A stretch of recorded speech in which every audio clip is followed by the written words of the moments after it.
The point I made was that your people will not walk the earth. If the Chinese can have China and Mexicans can have Mexico, why can't you have a country of your own?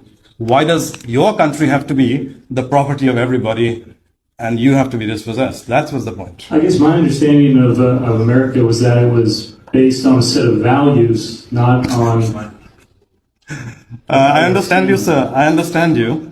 In fact, the other day, people were pontificating on CNN and MSNBC that America is an idea.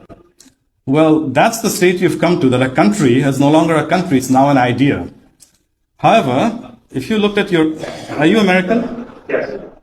Well, if I'm you... Arizona. Are you American? I'm Arizona.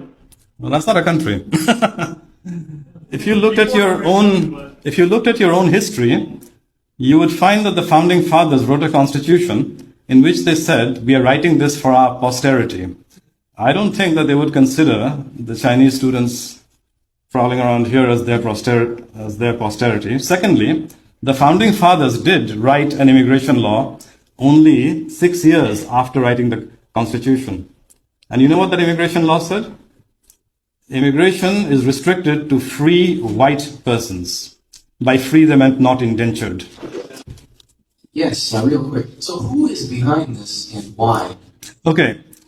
The people behind it are the most powerful people that are there, and they can certainly punish you and punish me. Okay? So naming them is dangerous. However, I can say to you that they have a very strong sense of ethnicity.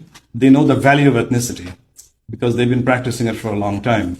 So they know that when you destroy that, they know something, that an ethnicity is on a land, it forms its own government and its own community. That's what's called a nation state. If you can break up the nation state, if you can multiculturalize it, mongrelize it, put it as part of the EU or the European Union or some multinational body, you can rule them. So who are they? It's very dangerous to name them, but it is the people who make the movies that inculcate the sense of worthlessness in whites. They make the ads. It is they who made the 1965 Immigration Act. It is they who wrote things like Susan Sontag wrote, "The white race is the cancer of human history." Do you know that?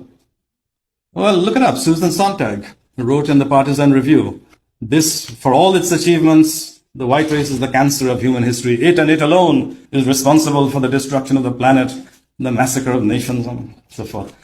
It is the people who control the media and now have completely changed the educational system.